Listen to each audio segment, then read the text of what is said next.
Hi all, let us discuss about today's Hindu editorial. It is about the recent meeting that the Congress has hosted by heading with the Congress President Mr. Mallikarjun Kharge. So they have been following a lot of strategies to accomplish in the elections that is coming in 2024.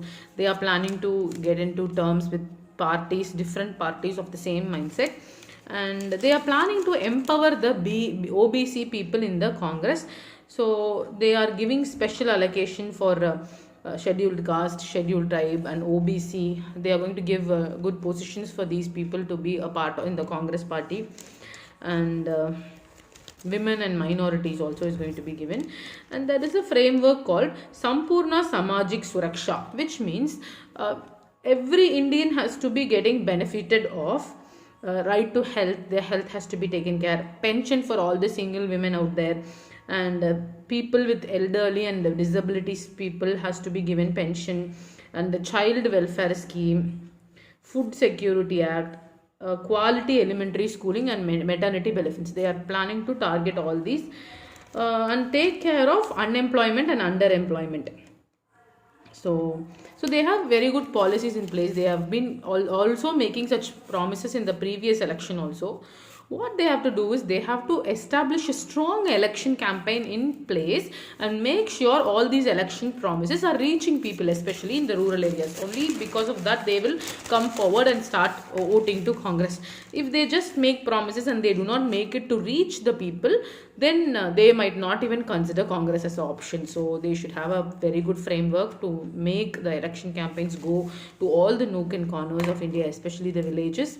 So next is about Australia's winning the Women T20 World Cup. So this is not a surprise at all because it was very much expected. The women Australian team has been doing really great. So there's no shock for them in getting the title. This is what has been expected of them.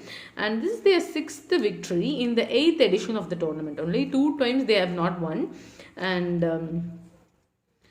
the next is that this has happened in South Africa, and Indian women had an excellent opportunity to stop Australia from going up and in the semi-final, but when Harmanpreet Kaur was run out after her bat got stuck, they were not able to give a tough fight for the Australian women. That is what has happened. Otherwise, it would have been a very interesting game.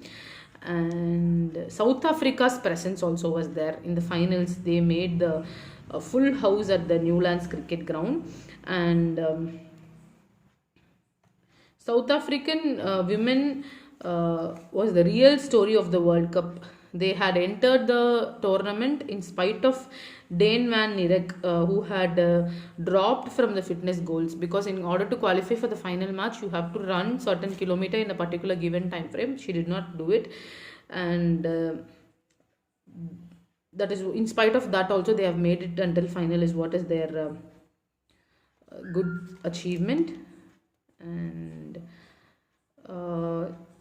South Africa has united because of this food game is what has been said. And it was also happening back then in the time of Nelson Mandela, where the first black president of South Africa had successfully used a sport, the rugby, in 1995, which South Africa hosted and won, to unite the divided nation. Because when there is game spirit, no, all the nations come together, all the citizens come together, and there is good spirit of sportsmanship going around. So South Africa missed it to Australia this time. So we will wait and see what happens in the upcoming matches. Thank you.